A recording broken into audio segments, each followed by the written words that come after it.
I-Kaizer Chiefs ithola umfutho ngaphambi kwesizini entsha ye-Betway Premiership njengoba sekubuye abadlali abathathu abaphuthelwe i-pre-season ngenxa yokulimala.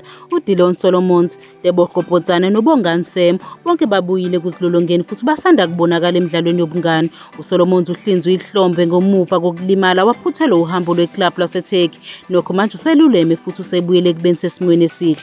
uPotsane uphinde waphuthelwa uhambo lwangaphambili kwesizini ngenxa yokuhlinzwa inyonga kodwa useluleme ngokushesha futhi usekhombisa izimpawu ezithembisayo ekuziqeqesheni nasemidlalweni yobungane. Lo mdlali wagijima ku-Orlando Pirates uSam udingeka ukuthi asheshe abuye eTurkey ngenxa yokulimala kodwa naye useke wazinyakazisa waphinde wabuyela embangweni wokuthola indawo eqenjini.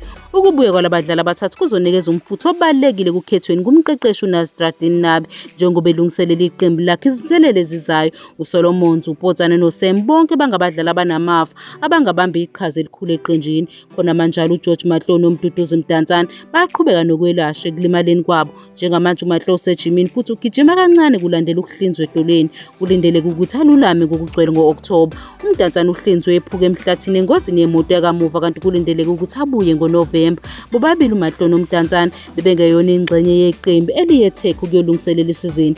Kodwa-ke bobabili basebenza kanzima ukuze bathole ukuqina futhi bazobe benethemba lokubuyela enkundleni ngokushesha okukhulu.